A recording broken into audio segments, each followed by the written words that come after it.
Okay, you guys, we'll now start with Chapter 9. You've probably noticed these notes for Chapter 9 have been posted for quite a while now. I hope you've had a chance to review them, but I thought we would talk about there are three types of assets covered in Chapter 9. Property, plant, and equipment, also called fixed assets. Those are assets that benefit more than just the current period, and all of them are depreciated, meaning a part of their cost is taken as an expense each year that they're useful to the business over their useful lives. And we're going to get into that more here in this chapter. The only asset that falls into that category that we do not depreciate is land. Intangible assets would include things like patents, copyrights, and trademarks. We'll also take a part of their cost as an expense each year that the asset is useful to the business. But we'll call that amortization. With natural resources like a coal mine or an oil well, we realize that on the day we buy the coal mine, it's worth a lot more than on the day when we've taken the last of the coal out of the mine.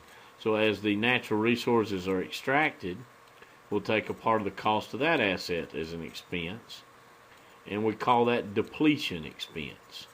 So it's really three different names for the same type of thing. It's a way to expense an asset over its useful life. It's just with property, plant, and equipment or fixed assets, it's called depreciation.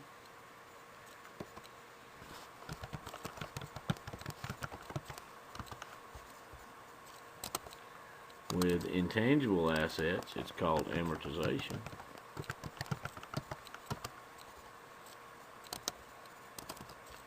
And with natural resources, it's called depletion. The one we're going to look at the most is, you've seen the journal entry for it already, the adjusting entry that gets it on the books at the end of the year. A debit to depreciation expense to increase the expense account, and a credit to accumulated depreciation to increase the balance of the contra asset account.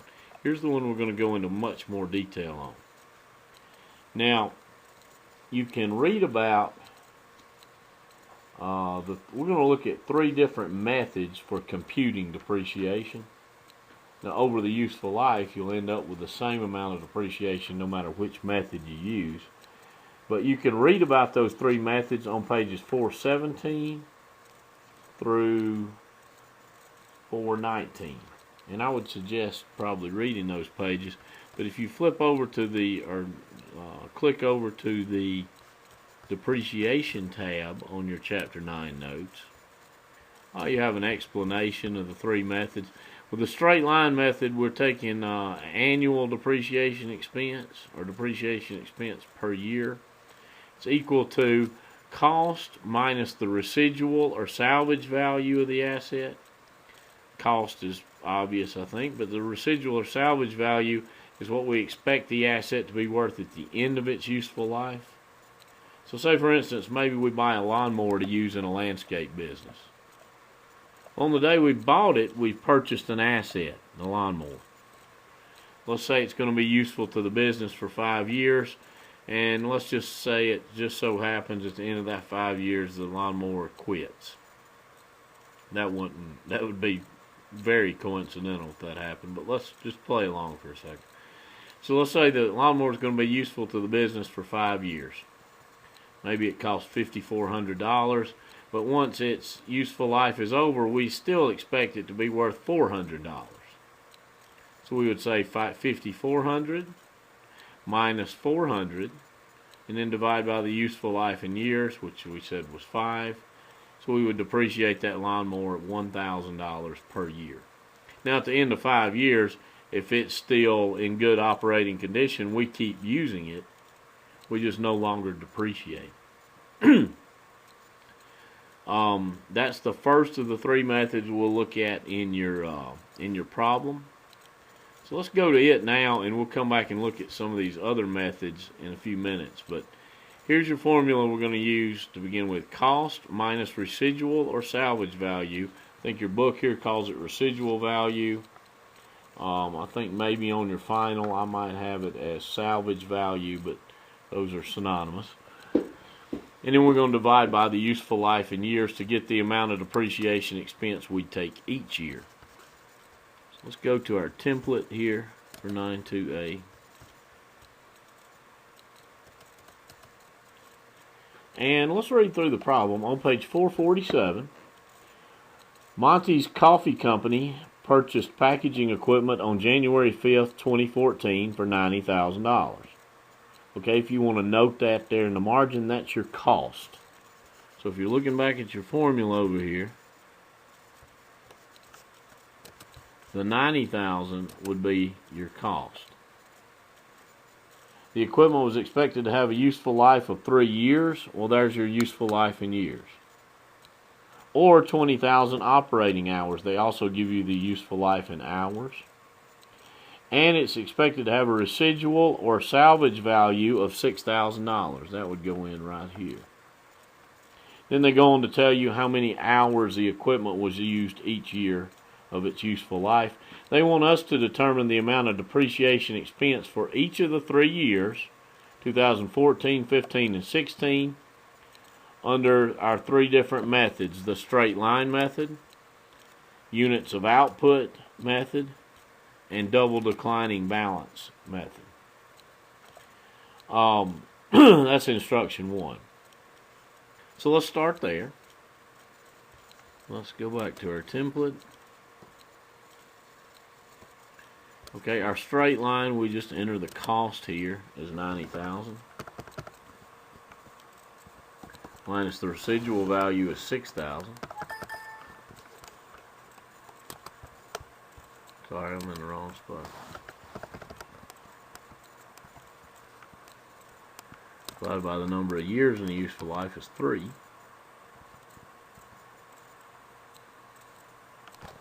So what does that give us?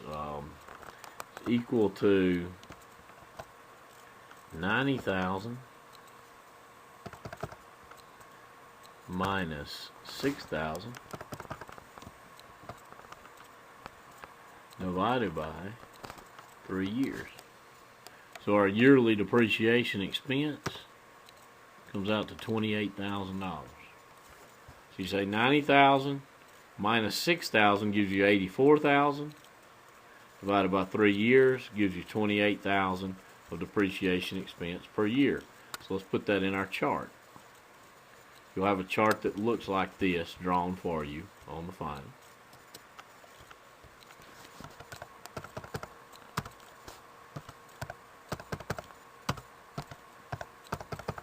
Remember, under the straight line method, we're going to take the same amount of depreciation expense each year.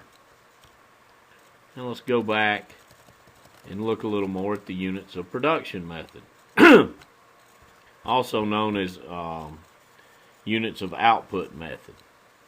They're calling it by 2 different names. I'm not crazy about that, but units of production method, units of output method, same 2 names for the same thing, just like residual value or salvage value.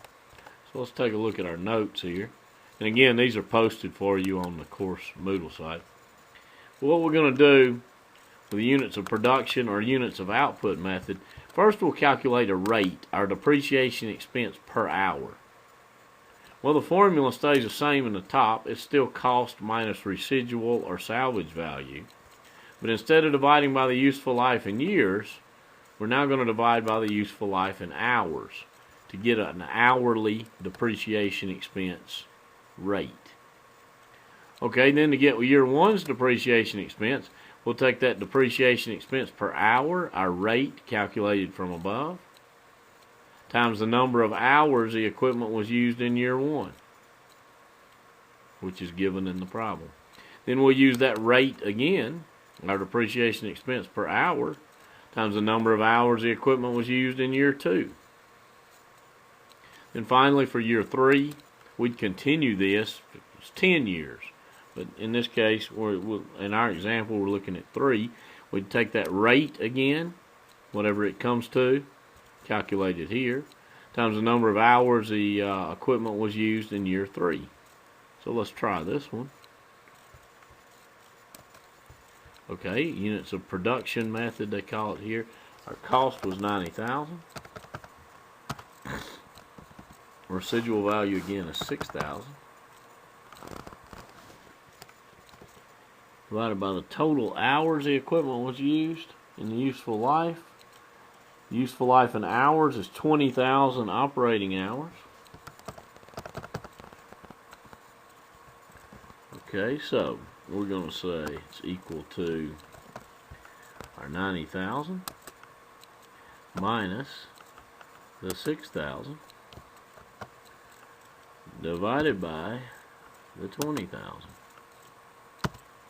And we get a rate of $4.20. That's depreciation expense per hour. So we'll put our rate down here. The rate's the same each year.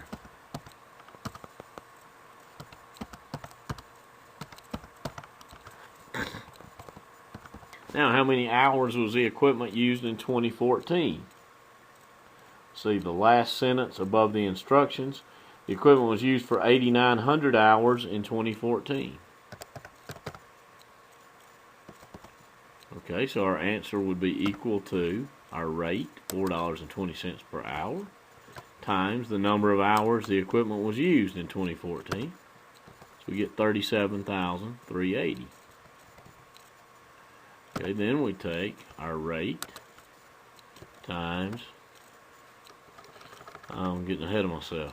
How many hours was the equipment used in 2015? 7,100 hours. So over here, we'll say our rate, $4.20, times the number of hours the equipment was used in 2015, 7,100. So our depreciation expense for 2015 is $29,820.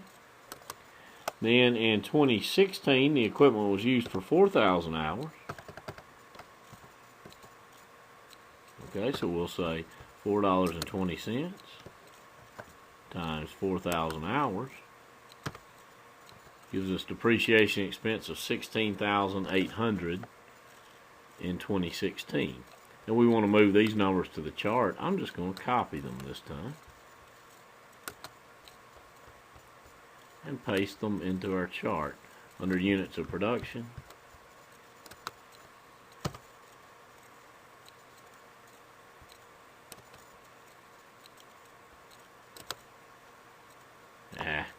Didn't work.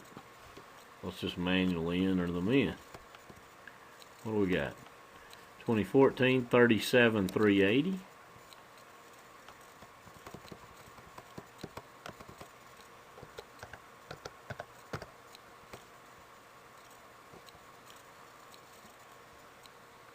$29,820 in 2015.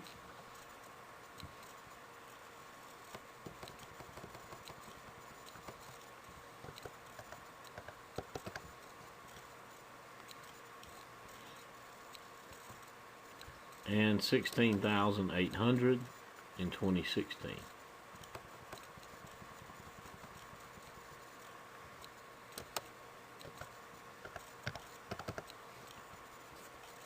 Okay.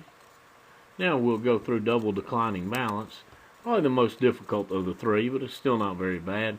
We'll go through that one in next video and wrap this problem up. Thanks.